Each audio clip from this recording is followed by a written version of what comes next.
Singapore made sure that education is a primary engine of development. William Ruto, who is cheating the people of Kenya, that Kenya can be like Singapore, the first thing he has done in 3 years of his presidency is to destroy the education system irreversibly.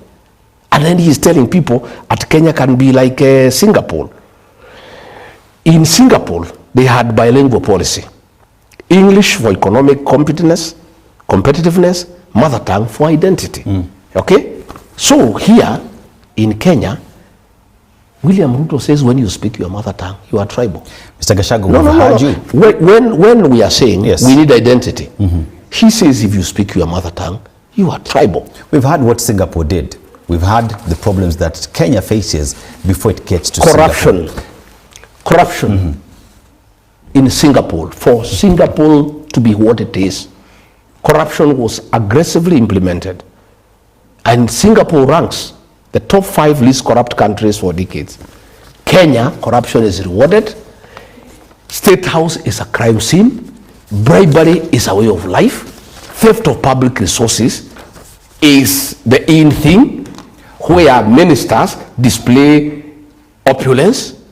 That today I saw some people from central Kenya, parastatal heads, the wider 7-star hotel, taking pictures, having breakfast, display of opulence from proceeds of corruption.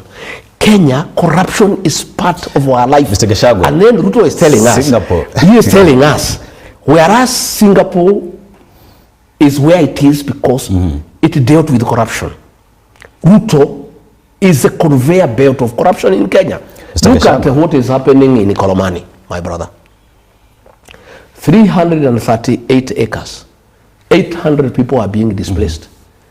It is said that there is gold there for 643 billion. We have information. The gold under is almost 6 trillion. This gold, why are the locals not involved? Why is it not being... Have you sent geologists to give you that information? Let me tell you what is happening in this country. Mr. Gachagua. Let me tell you what is happening. Let me also tell you what is happening in this country. Let me tell you what is happening in this country. Very many people are very bitter with the corruption that is being practiced. So we have a lot of information from people inside. The gold deposits in Kakamega are in excess of 6 trillion. Okay? Yet, this gold, without public participation, without consulting the people of Ikolomani and the people of Kakamega, have been given to a company where Ruto and company have shares. It's outright corruption. The gold deposits in Kakamega are enough to make Kakamega a county that you salivate when you go there. And these gold deposits belong to the people of Kakamega, they don't belong to government.